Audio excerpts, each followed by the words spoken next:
How's everybody's 2017 going so far? That's what I thought. We are at a public radio event, so figured we'd pretty much be on the same page there. I'm actually not having such a bad 2017, though, mostly because one thing happened to me at the very beginning of the year. I became an uncle for the first time, which was really cool. Oh, thank you so much. I had nothing to do with it. It wasn't my choice, but it's still pretty cool. Less cool, I have a very religious family, and there are some people in my family who don't think I should be around the baby because I'm gay, which is like really stupid because it's like, have none of these people ever seen any of the guys that I fucked before? Like, I can do so much better than a fucking baby, you know? Like, what do they think of me? You know, like my sister's baby wishes, all right? Like, that baby should be so lucky to have a man like me in its life, romantically. No, it's very silly. I am excited about that. That has made my year a little bit better, but I am still, struggling in Trump's America like everybody else. Although I do think I'm sort of like coming into my final stage of grief with the whole thing. Like, I'm starting to get over it. Like, the other day I woke up and I was just like, you know what, like, what's the worst that can happen? I could love conversion therapy, like, that doesn't sound so bad, like, what if I love being straight, I'm just trying to think of all the options here. There's many different possibilities. It's wild. I actually had diarrhea for the first 9 days of Trump's administration, and then it went away, and now I have nothing, so it's really important to hold on to the things that are, close to you, that you can reach out and touch. It's hard. It's hard. I think it's really important to sort of check in with yourself. I know a lot of people I see online are like, find something small that makes you happy in the midst of all of this terror that we're sort of living through right now. And I sort of am leaning the opposite way. I'm like, whenever I can find myself being mad about something very tiny, I'm like, thank God I still have the capacity for that. You clapped, ma'am. What is something small and insignificant that has enraged you?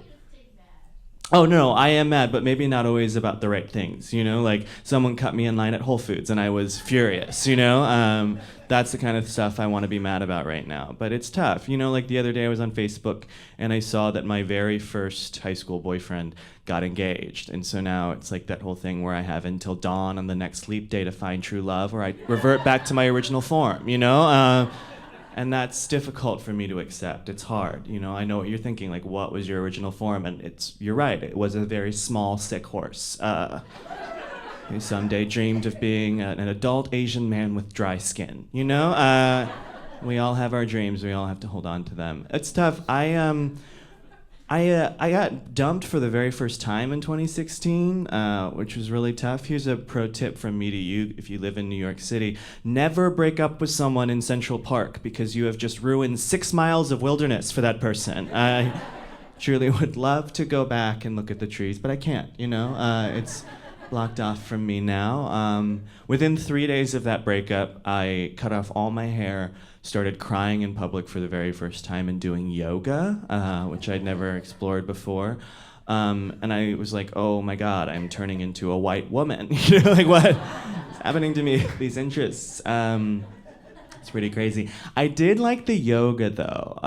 The yoga has been especially helpful, I find. I don't know if I have any yogis in here, but the beginning of yoga class, they always ask you to set your intention.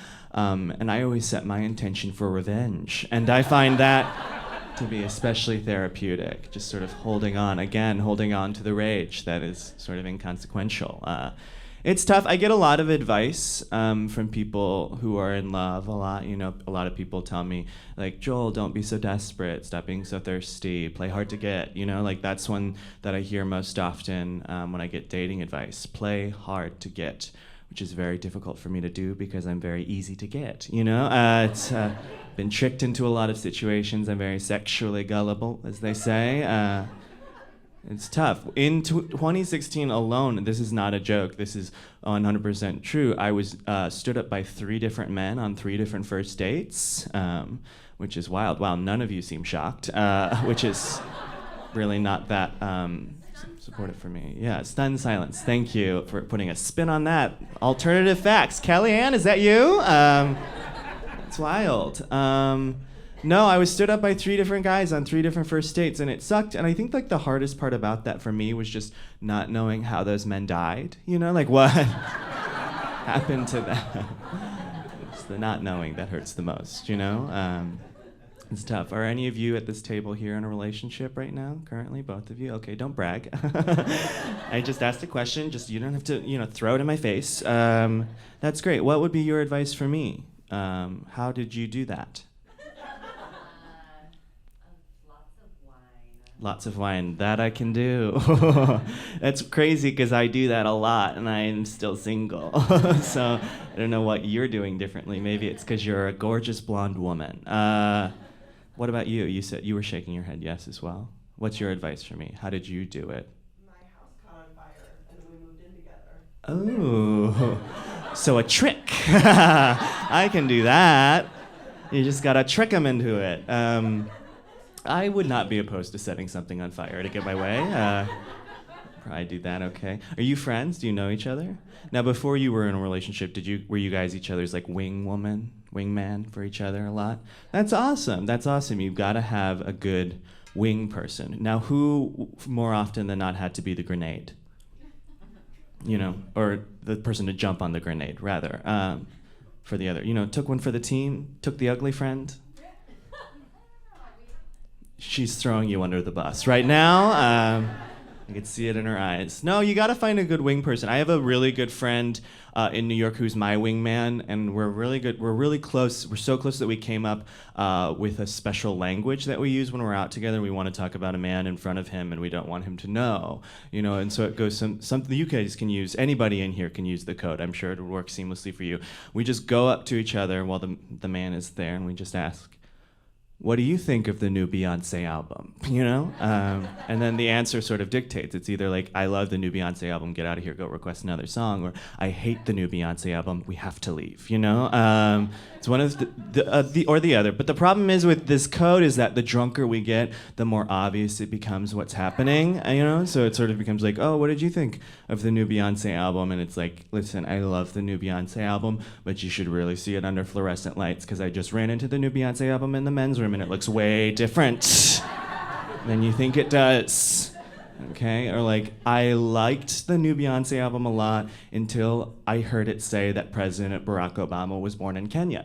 So something you should know about the new Beyonce album. Or my personal favorite, I love the new Beyonce album, but it is clearly 20 years older than it told you it is. So be careful. I still went home with that one though, so I don't discriminate based on age when I am dating at all. I'm like a good Pixar film that way. The outside's for kids, but there are layers for grown-ups too, and a little bit of something for everybody, I find. In fact, I love an old gay.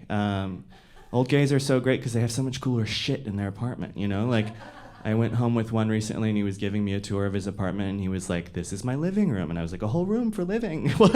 Like, that's crazy, And he was like, this is my office. And I was like, you have a job. Cheers, And he's like, this is my MacBook. And I was like, you're rich, What more do you need? And then we got to the end of the tour and he was like, and this is my 16-year-old son Christian's room. He's with his mother this weekend. And I was like, oh.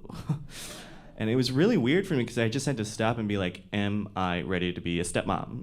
Like, can I be that for this boy? I just don't know, But then I thought about it a little bit more and I was like, dating somebody with a 16-year-old son, that's nothing, that's no problem, Like, that's just like owning an iPhone, You just gotta wait around for 2 years and then you get an upgraded model, right? No, you guys are right, I'm wrong. That was bad and disgusting, and that's why I'm single. I'm willing to accept that. It is frustrating for me. I have a lot of straight male friends, very bravely. I'm willing to admit that to you tonight. And it's frustrating because you guys seem to misunderstand a lot about the experience of being gay. Like, I have a lot of friends in there. Whenever I complain about it, they're like, Joel, like, what are you complaining about? Like, I wish I could be gay, if I were gay, my life would be so much easier, you know, because gay guys, they fuck all the time. Like, if I were gay, I'd be having so much more sex than I am right now. And it's like, no, you wouldn't, because you'd still look like that, you know? Like, it's not how this works. I don't understand, you know, why you got confused. It's, in fact, much harder. We grade on a much sharper curve in the gay community, you know? There are no Kevin Jameses frolicking about with a Leah Remini in our community. It just doesn't happen that way. In fact, it's much more difficult, I have to say. Like, in Chicago, where I'm from originally, I was like a 7, you know, on a good day, and then I moved to New York, and I found out very swiftly I was a 6, and then I go to Los Angeles, and I found out I'm like a solid burn victim, you know? Like, it's just not easier for us. It's much harder in a lot of ways. We're mean people, gay men, and it's tough. But I will give you guys this. Like, we may not have more sex than you guys, but we do have more interesting sex. You know, like, for instance, I have had sex in an IKEA and at a Target. I love to shop, you know, like things like that. It's great. One of my favorite places to have sex, I love just having sex in places I'm not supposed to. And one of those places is the steam room at my gym, which is really fun. Because I feel like it's like the ideal climate for gay men to thrive, you know, because it's dark and it's moist. We're like mold, is essentially, you know. We have a lot in common with mold in that way.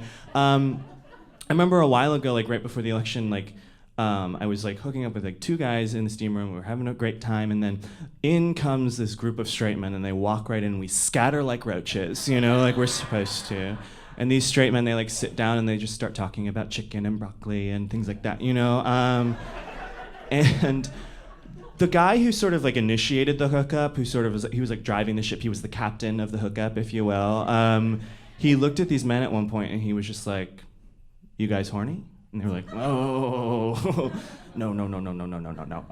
We are not horny." And then what he said next was amazing. He looked at them and he was like, "Then you gotta go." You know? And he's like, "You have to go." And they did, you guys. They got up and without another word, they left. Thank you. Yes, that's exactly the response that I wanted to have in that moment. It was crazy. They left and we resumed, and as I was like finishing that man off, I was like, "Oh no, you should be president." With this gravitas that you have, you should be president. All right, you guys have been amazing. I'm Joel Kim Booster. Thank you so much.